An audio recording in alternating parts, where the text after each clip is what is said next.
Behind the kindest of faces humanity gives lies a monster. You may not believe me, after all.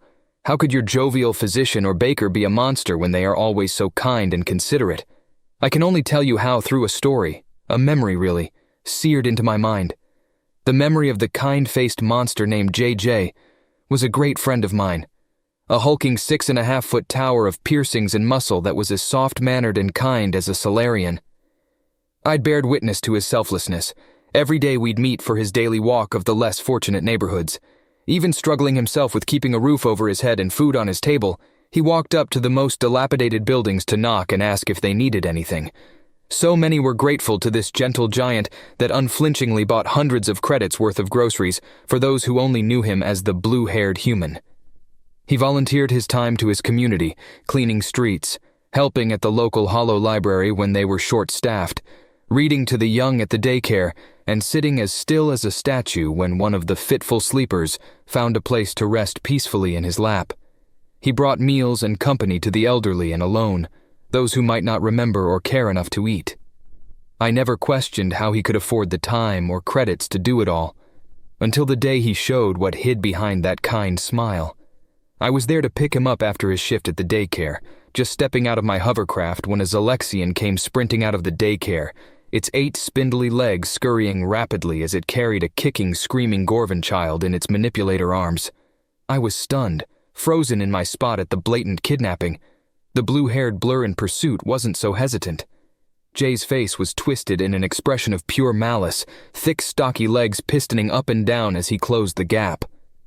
The Zelexian had just closed the door to their hovercraft when Jay smashed into it shoulder first, buckling the aluminum door inward slightly as he bounced off.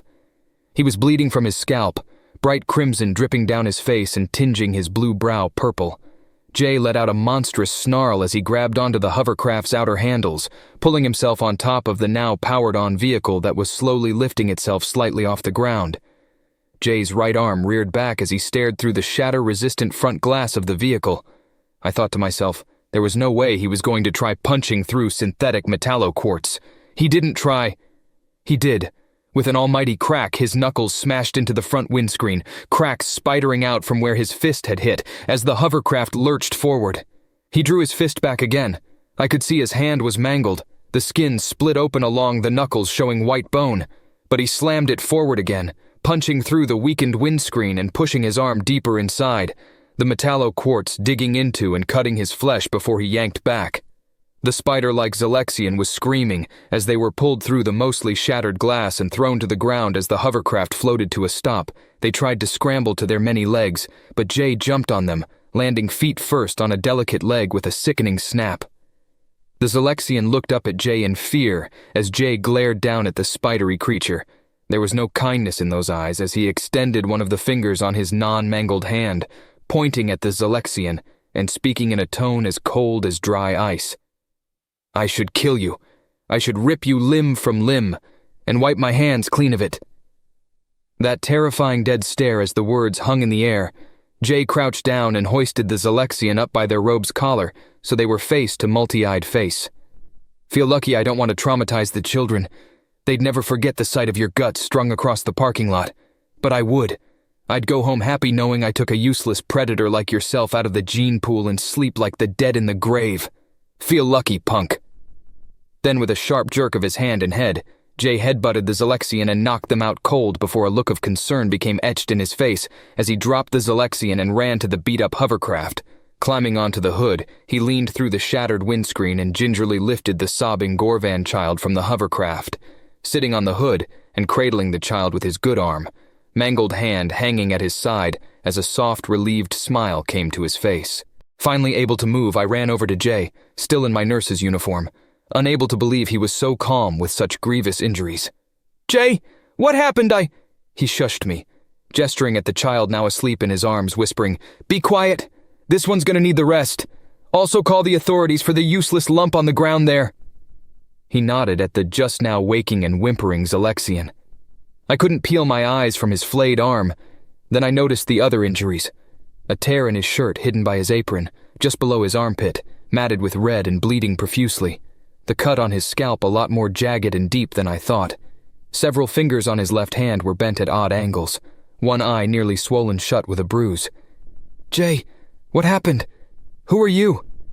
I'd already dialed the authorities on my cheek comm, but I could only think about the human in front of me, tan face getting paler and paler as bright crimson leaked onto the hovercraft's hood. Jay gave a bloodied smile before softly saying, "I protected the kids. They got me good, but I protected the kids. That's all that matters." I couldn't respond as I watched the light slowly fade from those clear gray eyes. He was gone before I could respond, the child in his lifeless arms still sound asleep as the sound of sirens approached. My vision blurred as I fell to my knees, my voice failing me as I tried to shake my human friend awake. I couldn't feel anything as I stood by Jay's casket, his weeping mother next to me as I stared at the peaceful, slightly smiling face. He looked like he was sleeping, but I knew he wasn't. He'd died in that parking lot, on the hood of a hovercraft with the child he'd given his life for. He didn't die alone, though. I hadn't seen it, but according to the news, there had been 4 bodies inside the daycare, 4 hulking Traxians, reptilians born and bred for war. Jay had taken them on alone, even after he was stabbed in the heart from behind. I let myself cry as the somber congregation watched Jay's casket get closed and lowered into the cold earth. I slowly made my way to the lectern, looking out blankly at the crowd of mourners.